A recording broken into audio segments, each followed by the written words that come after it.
Hello, imaginary friends, and welcome to the Imaginaries Literary Podcast. On this episode, we will be listening to the first of 4 cantos from my story, The Lay of Never Always. Enjoy.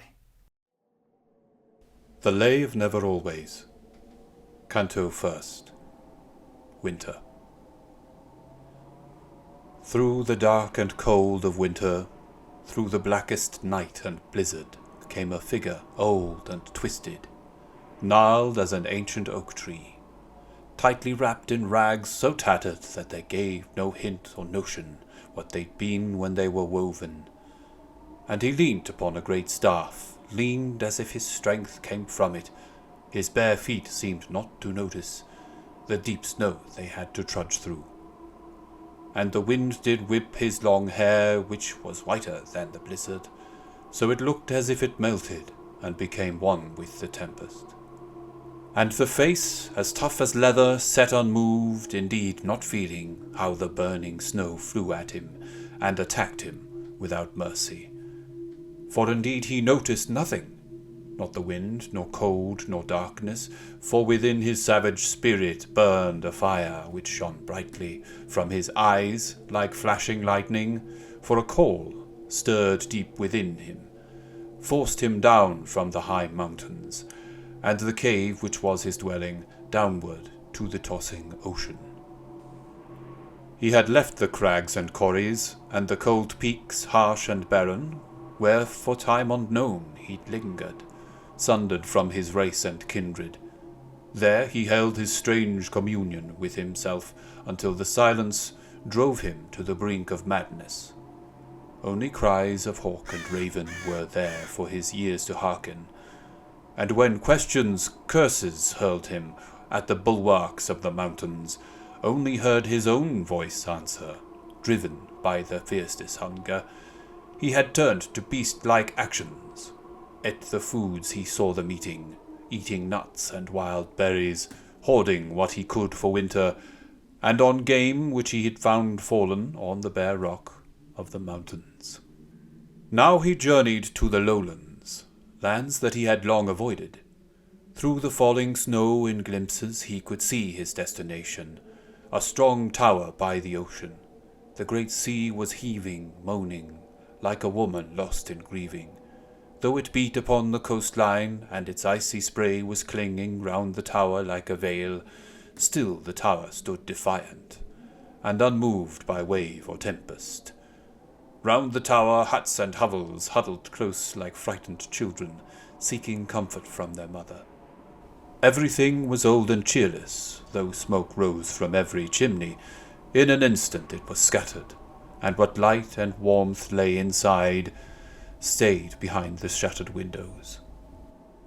Not a soul outside was stirring, save the watchman on the tower, who was pressed against the ramparts, bent over some glowing embers, vainly seeking warmth and shelter. And the figure walked unchallenged through the dark and dreary hovels to the threshold of the tower, where the gate was barred against him. High he raised his staff above him, with it smote the mighty timbers, which rang with a hollow clanging.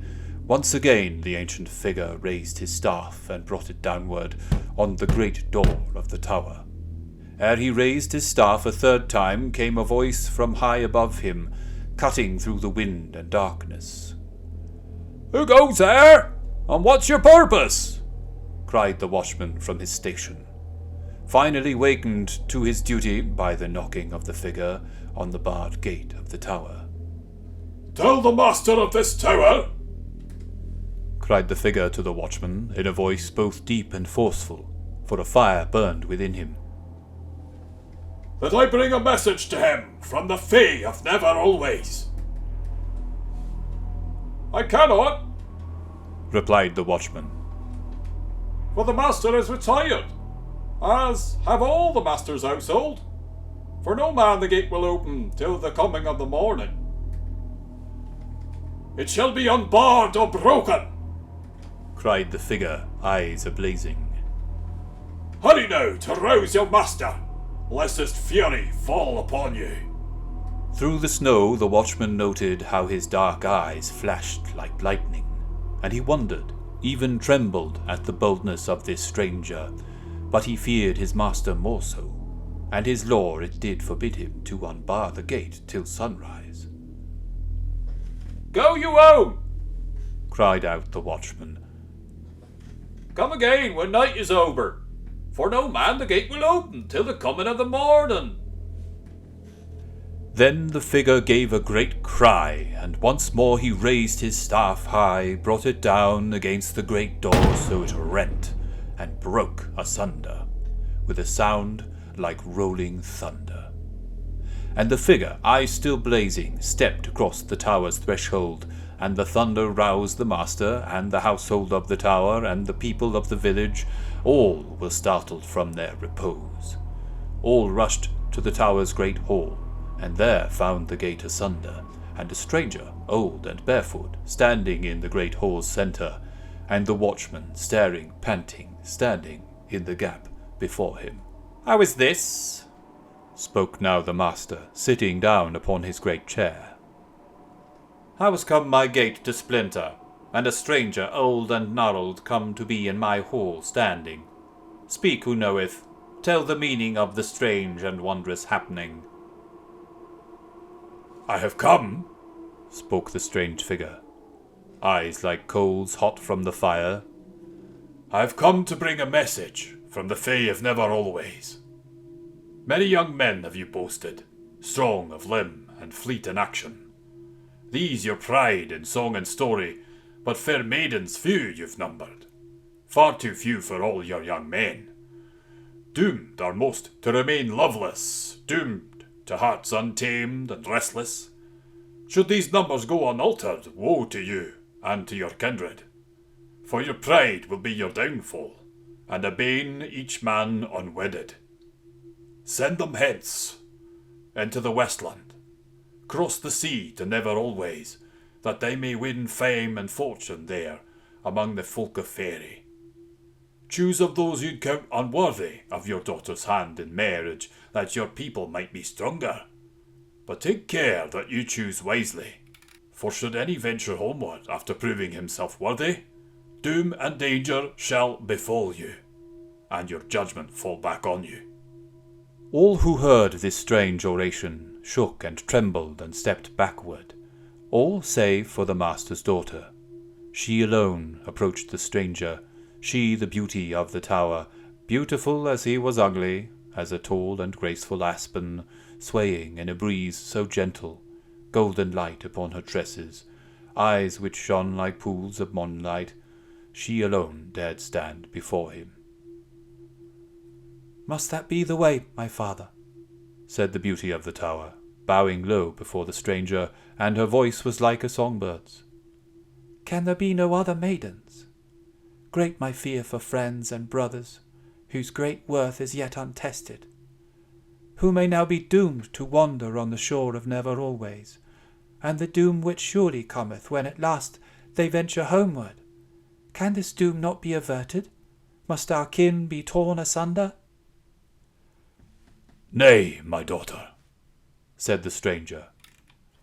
"Grief must come from either quarter, but the lesser for your young men lies out west in Never Always. There it is that you must send them and await the doom which follows."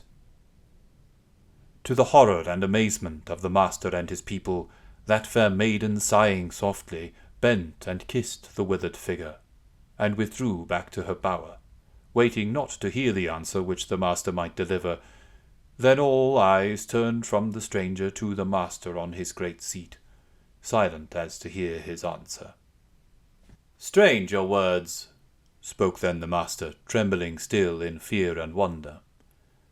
"Yet for that the truth you've spoken, many young men strong and able can we boast, and do we pride in.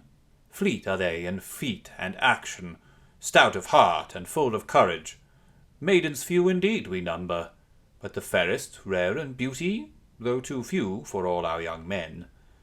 Therefore we will build a long ship, that a host may journey westward, and to test put worth and honour on the shores of Never Always. 12 I choose to take the voyage when the harbour's ice has broken. Many women wept at hearing this, the answer of the master. Wept for fear that son or sweetheart might be judged to be unworthy and sent forth to never always. Many brave men's hearts beat quicker, both with fear and with excitement. Some feared being forced from homeland, some feared missing the adventure. Each man's fear did well become him. Those whose worth was lightly doubted shied away from great adventure, wishing not for never always.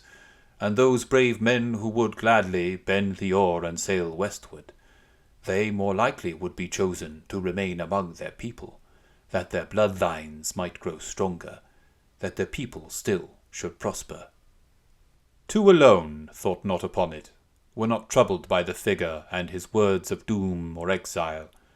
One, the beauty of the tower, fast asleep now in her chamber, and the other was not present, had not seen the gnarled stranger, nor had heard his dark oration. He alone in all the village had not wakened at the rending of the great gate of the tower, and lay sleeping still in safety in his small and dreary hovel. Strange was he among his people, for he cared not for their customs, cared not for the feats and boasting, not for proving strength or valour. Rarely mixed he with the young men, never joining in their banter. Oft instead he sought the seashore, sitting there for long in silence. Often he returned while singing wild songs taught him by the ocean. Little thought did any give him, he the singer of the sea songs, all save one who knew him better.